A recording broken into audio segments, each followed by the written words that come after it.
Hey guys, welcome back to my channel. If you guys are new, my name is Amber and welcome. So today's video is going to be a little bit different than a regular tutorial or doing a review or trying out new products. Today is going to be a chit chat, get ready with me, quarantine edition. I thought I would talk about my mental state. I never really opened up about this ever. So I just want to make a disclaimer. I've been going through this for a couple years. I'll get into a little bit of detail and then kind of get to like the future tense of things. I'm not asking for sympathy at all. I am coping with everything. Like, I'm okay right now. I mean, I'm a little stressed out, but other than that, I'm okay. So I don't want anyone like worrying about me.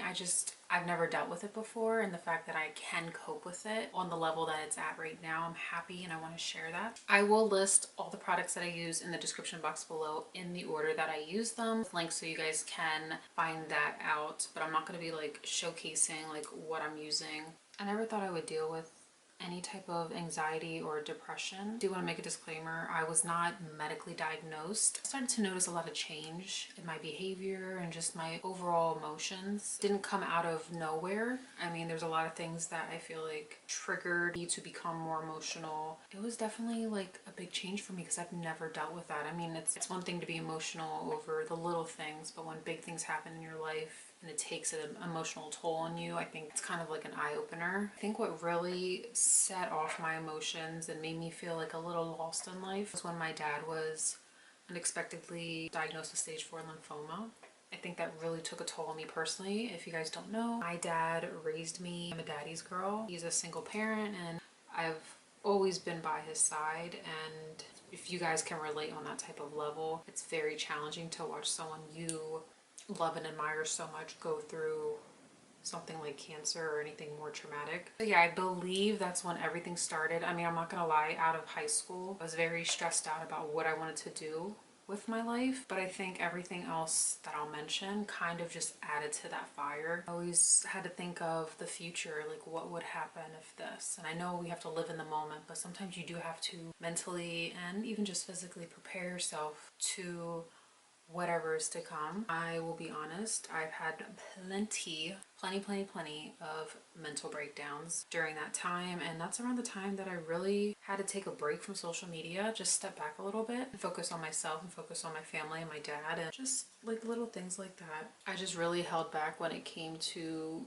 speaking on social media about it because I felt like the last thing the world wants to hear is someone else's problems and what someone else is going through. But now I'm at that age where I'm like, okay, maybe a lot of people can relate to me. And just to add this in here, I only got like worse with my emotions. I mean, me figuring out what I wanted to do for a career and school, to this day I'm still figuring that out. Like a whole other video. I don't want to get into like too much detail, but like I have my associates, I should finish my bachelor's, but I don't know what to do, and it's crazy and it's annoying and I feel like I'm getting old. Back in 2018 I did lose on my mom's side my great-grandmother, and then months later I lost my mom's dad, which is my grandpa, Parkinson's disease, November of 2018. So literally within a few months, back to back. Like, yeah, my dad got through his cancer treatments, it was a happy time, but he was still recovering, so I was still emotional about that, just seeing him get back on his feet. When they passed, I was like, what is going on? It's hard for me to just accept. I know it's life, and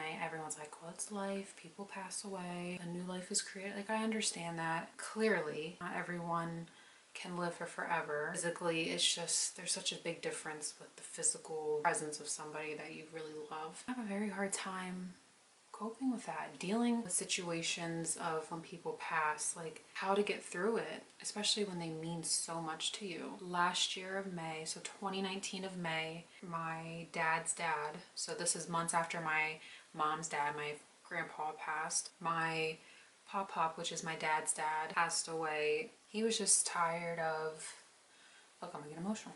He was tired of dialysis, the treatments, the pain it would cost him. He ended up in nursing homes back to back. He was 86. He lived a very, very long life. This was one death that to this day I'm not over. I mean, I'm not over my grandpa, my great-grandma, but this is one that I am not over.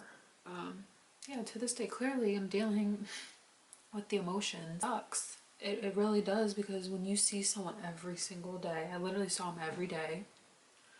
or at least try to. And they had such, you know, they watched you, they took care of you growing up, and then like they're gone. I try my best to be strong. It's just hard when people are like, you know, it's almost been a year, like, you know, you have to just accept what is. And I do accept that. He's at peace. He lived an amazing, beautiful life. It just sucks that like family isn't the same. I know one day I will see him again. I'm dealing with a lot, just trying to find myself in life. Change the subject. So yeah, so emotionally, I've been depressed slightly. Nothing, I'm not suicidal. It's not a severe depression. I did notice, you know, little things such as I don't want to do anything. I can cry every single day. Anything triggers me. I try my best to keep busy and to not think on that level. But when you have like loss of family members, stress about what you want to do in life, the pressure of like figuring that out, currently to where we are now in life with everything going on, it's a lot. I think that's something that I've come to accept, is that we are all human. We all have different types of feelings and we react to things differently. In my case, I'm just very happy that I am self-aware that I am dealing with something on a higher level than just normal emotions. Like mine are a little bit deeper and affect me differently than maybe how it used to. It's okay. Like, you're not alone. Not that I ever felt alone, but at times I felt like, why am I like this? Why am I letting this get to me? I can't let it get to me. I can't let it defeat me. I have to push forward and get through it. And I know there's always a light at the end of the tunnel. I know that I will get through it and that I will overcome anything that I encounter. As of right now, I am highly considering just finishing up my bachelor's. I just gotta find a good online school program that is reasonable. I have no student debt right now and I would love to keep it like that. I want to get certified to be an esthetician. You guys don't follow me on social media. My nails look a little nasty right now. I've been doing my own nails. I might consider doing that on the side. I mean, who knows? Like, I have so many talents and I think that's what it is. It's like there's so much that I love to do that I feel like I can be good at it if I just perfect my craft. And then just trying to find myself, like figure that out. Thinking of just trying to find the right school. I was supposed to start Temple's online business program last fall, but I tried taking classes over the summer and I should have never taken the break. I should have just finished it. If you've ever taken time off of school and then went back, you guys definitely know how hard it is. Calculus and statistics kicked my ass. Mentally, emotionally, physically, it took a big toll on me trying to get back into school. So I just knew I needed some time. I was stressing out. I would cry all the time. I would work so hard, spend hours working and studying and, you know, still maintaining a job, and then do horrible on tests. And it really got to me emotionally. So I knew I had to just take a step and take a breather and just be like, all right, like, I'm stressing myself out to the point where it's not healthy. Ever since I left Sephora, if you guys know, I used to work for Sephora and I had to leave due to social media. They gave me the ultimatum. I made a whole video on it. And ever since then, I've been so quiet on what I do as an occupation, but I won't disclose in detail, but I will say, like, I am a brand representative. So I go to different stores, help with their training and sales. I go into those retailers and I train on different brands and just make sure that their employees, they're all up to date with the newness and how to work with the product, how to speak to a product, and how to sell a product. That's what I do now. I do love it because I meet such amazing people at different stores, the different workers. I interact with so many different people, so that kind of brings like the good side out of my dark times dealing with my emotions. And as you guys are all well aware, we are all going through a worldwide pandemic with coronavirus. I haven't worked in like a month. I haven't seen a paycheck in like a month.